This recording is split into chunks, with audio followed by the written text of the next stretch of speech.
नमस्कार मित्रांनो, आजच्या व्हिडिओमध्ये तुमचं स्वागत आहे. अजितदादा पवार यांच्या अपघाती निधनानंतर त्यांच्या अपघातावर देखील प्रश्न जे आहेत ते स्वतः राष्ट्रवादी काँग्रेसचेच आमदार अमोल मिटकरी यांनी उपस्थित केले. तसेच विरोधी पक्षातील नेत्यांनी देखील याविषयी प्रश्न उपस्थित केले, की हा अपघात होता की घातपात होता? यामध्ये संजय राऊत यांनी सुद्धा जे आहे ते प्रश्न उपस्थित केले आणि अमोल मिटकरी यांनी सुद्धा प्रश्न उपस्थित केले आणि यानंतर शरद पवार यांचं नेमकं म्हणणं काय ते आज पत्रकार परिषदेमध्ये शरद पवार यांनी याविषयी भाष्य केलेलं आहे. त्यानंतर सुनेत्राताई पवार यांचा शपथविधी याविषयी देखील शरद पवार आज स्पष्ट पत्रकार परिषदेमध्ये बोललेले आहेत आणि राष्ट्रवादी काँग्रेसच्या विलिनीकरणाबाबतीत शरद पवार नेमकं काय म्हणाले ते आधी पाहूया. साहेब, एकत्रीकरणाबाबत काय चर्चा आता पुढे होणार आहे का, किंवा ही सगळी घटना घडल्यानंतर आता सगळ्यांचं लक्ष दोन्ही राष्ट्रवादी एकत्र होणार का याकडेच आहे?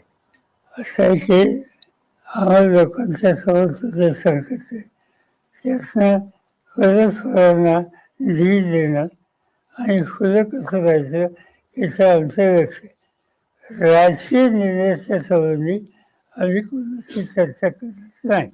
साहेब, सुनेत्रा वहिनींचा शपथविधी झाला, त्या संदर्भात आपल्याला सध्या परिस्थितीत काय भावना आहे? कारण ज्या दिवशी सहोदरीला आनंद आहे, संधी दिली आनंद आहे. सर, अरविंद सावंत यांनी एक प्रस्ताव अधिवेशनात हे मुद्दा मांडला की या अजित पवारांच्या अपघात प्रकरणी सगळी स्वतंत्र कोर्टामार्फत चौकशी व्हावी, आणि काल संजय राऊत देखील असं म्हणाले की या सगळ्या प्रकरणाची चौकशी झाली पाहिजे, या सगळ्या सीबीआय मार्फत चौकशी व्हावी असं त्यांनी संजय राऊत म्हणाले.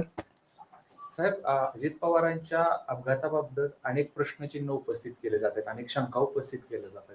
या संदर्भात तुम्हाला काय वाटतं? याच्या संबंधी फार सुरुवातीला बोललोय, पुन्हा काय सांगायचं? सांगितलं की एवढी तर सरकार घेणारे लोकांनी माझ्याकडे ऑथेंटिक काही माहिती नाही. तो पार्थ पवार आणि रोहित पवार यांची जिल्हा परिषद बाबत मुंबईत बैठक झालं असं कळतंय.